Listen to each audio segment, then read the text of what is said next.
ଶୀତୁଆ ସକାଳର କଅଁଳିଆ ଖରାରେ ଆଜି ମୋର କିଚେନ୍ ଗାର୍ଡେନ୍ ଭରି ଯାଇଥିଲା ଛନଛନିଆ ପୋଦିନା ପତ୍ରରେ। ଦେଖିକି ଖୁସି ମଧ୍ୟ ଲାଗୁଥିଲା। ଭାବିଲି ପୋଦିନା ପତ୍ରରେ କିଛି ଆଇଟମ୍ ବନେଇବା ପାଇଁକି। ଘରେ ତ ଢେର ସାରା ଆଇଡ଼ିଆ ମଧ୍ୟ ଦେଉଥିଲେ, ଏଇଟା ବନେଇବା ସେଇଟା ବନେଇବା ପାଇଁକି। ବଟ୍ ମାଇଣ୍ଡରେ ତ ବହୁତ ସାରା ଜିନିଷ ଖେଳୁଥାଏ ନା, ତ ଡେରି ନ କରିକି ପୋଦିନା ପତ୍ର ଗୁଡ଼ିକୁ ଫାଷ୍ଟ ମୁଁ ତୋଳି ନେଇଥିଲି ଗୋଟେ ପ୍ଲେଟ୍ରେ। ଦେଖିପାରୁଥିବେ କେତେ ସୁନ୍ଦର ଦେଖାହେଉଛି ପୋଦିନା ପତ୍ର ଗୁଡ଼ିକୁ।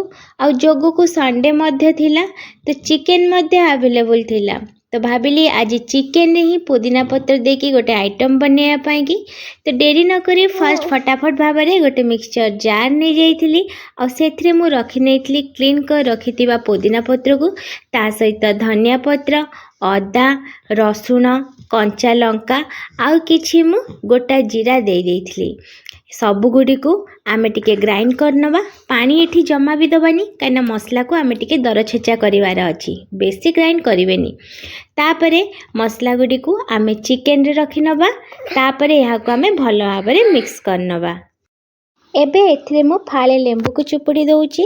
ଲେମ୍ବୁ ରସ ଦ୍ୱାରା ଚିକେନ୍ ମ୍ୟାରିନେଟ୍ ବହୁତ ବଢ଼ିଆ ହୋଇଥାଏ, ଆଉ ଚିକେନ୍ ମଧ୍ୟ ଟାଇଟ୍ ରହିଥାଏ। କାହିଁକିନା ଚିକେନ୍କୁ ଆମେ ବେଶୀ କୁକ୍ କରିବାନି, ଟିକେ ଟାଇଟ୍ ରହିଲେ ଖାଇବା ପାଇଁ ମଧ୍ୟ ଭଲ ଲାଗିଥାଏ। ଏବେ ସବୁଗୁଡ଼ିକୁ ଆମେ ମିକ୍ସ କରିନେବା। ଚିକେନ୍ର କ୍ୱାଣ୍ଟିଟି ଅନୁସାରେ ମୁଁ ଏବେ ଲୁଣ ପକାଇ ଦେଉଛି। ଆପଣ ଆପଣଙ୍କ କ୍ୱାଣ୍ଟିଟି ଅନୁସାରେ କମ୍ ବେଶୀ ମଧ୍ୟ କରିପାରିବେ। ଏଗେନ୍ ମୁଁ ତାକୁ ଆଉ ଥରେ ଭଲ ଭାବରେ ମିକ୍ସ କରିନେଉଛି, ଆଉ ତାକୁ 10ରୁ 15 ମିନିଟ୍ ମ୍ୟାରିନେଟ୍ ହେବା ପାଇଁକି ଛାଡ଼ି ଦେଉଛି। ଏବେ ଚାଲନ୍ତୁ ନେକ୍ସଟ ପ୍ରୋସେସ୍କୁ ଯିବା।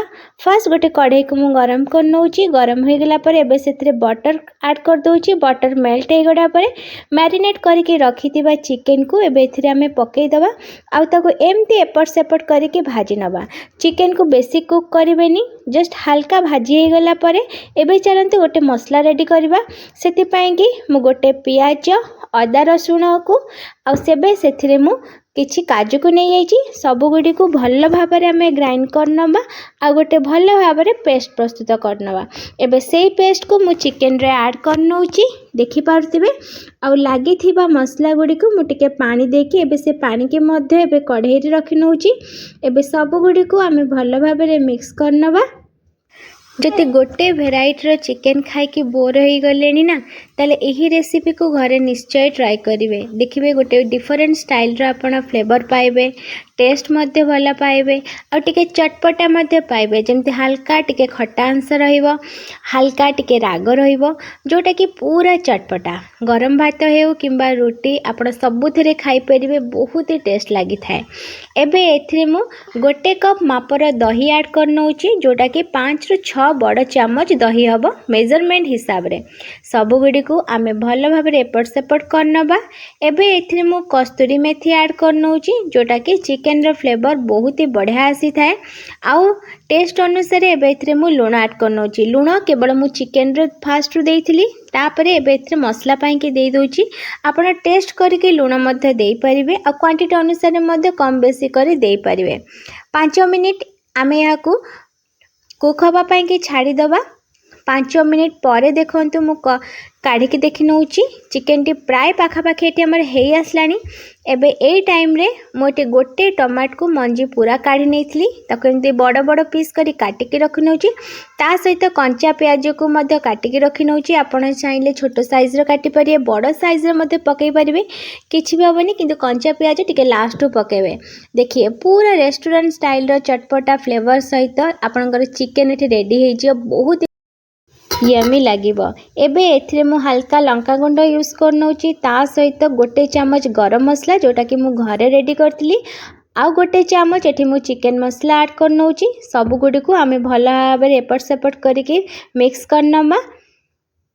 ଏବେ ଏହାକୁ ମୁଁ ଆଉ 5 ମିନିଟ୍ ଲୋ ଫ୍ଲେମ୍ରେ କୁକ୍ ହେବା ପାଇଁକି ଛାଡ଼ି ଦେଉଛି, କାରଣ ଚିକେନ୍ ଏଠି ଅଲରେଡ଼ି ଆମର କୁକ୍ ହେଇ ଆସିଲାଣି। 5 ମିନିଟ୍ ପରେ ଦେଖନ୍ତୁ ଏଠି ଆମର ଚଟପଟା ଚିକେନ୍ ଏଠି ରେଡ଼ି ହେଇଗଲାଣି। ଏମିତି କଞ୍ଚା ପିଆଜ ଆପଣ ଲାଷ୍ଟକୁ ଦେବେ, ଦେଖିବେ ତରକାରୀର ଟେଷ୍ଟ ବହୁତ ହି ବଢ଼ିଆ ଆସିଥାଏ। ଆଉ ପୁରା ଲାଗିବ ଆପଣଙ୍କୁ ଯେମିତି ରେଷ୍ଟୁରାଣ୍ଟରେ ବସିକି ଚଟପଟା ଖାଇଲା ଭଳିଆ। ଲାଷ୍ଟକୁ ଏଠି ମୁଁ କିଛି ଧନିଆ ପତ୍ର ଆଡ଼୍ କରିନେଉଛି। ଏଠି ଦେଖନ୍ତୁ ରେଡ଼ି ହେଇଗଲା ଏଠି ଆମର ଚଟପଟା ଚିକେନ୍। आपण मैंने यहाँ दही चिकेन मध्य कहि परिबे, पुदीना चिकेन मध्य कहि परिबे, जहाँ भी सुइटेबल आपण यहाँ कहिपारे। बट मते एमती चटपटा जोटा कि बहुत ही कम समय रे हो जाई पारथियो, मते से आइटम गुड़िक बनिया को मध्य भल लगे आ खाया को मध्य भल लगे, कहीं चटपटा सब बेले खाया पाई कि बढ़िया ही लगी थाए। कौन सत कहल ना। आउ ये शीत दिने गरम गरम पखाड़ को जदि एई भली भाबरे चटपटा चिकेन कषा मध्य हो जाए ताहले तो मजा अलगा। तो आपण मैंने यही चटपटा चिकेन को घरे निश्चय ट्राई करेंगे आ मते कमेंट बॉक्स रे कमेंट करके निहाती जनइबे केमती है रेसिपीटी। आउ जदि वीडियोटी भल लगे लाइक करने, चैनल रे नुआ थिले सब्सक्राइब करने, पेज को फॉलो निश्चय करने, जहाँद्वारा कि नुआ नुआ वीडियो नोटिफिकेशन आपण मान पाखे पहुँची जावा। तो संडे स्पेशल चटपटा चिकेन एठी मोर रेडी हो गला। और यहाँ को मु गरम गरम भात सहित सर्व कर नौची। देखि पार्थिबे केते यमी देखा होची। आपण माने मध्य ए रेसिपी को घरे निश्चय ट्राई करंतु। आ केमती हेची आ केउ आइटम सहित आपण मानकु ए चटपटा चिकेन खाया को भल लागिला मते निश्चय जणेबे। रहुची, बाय बाय।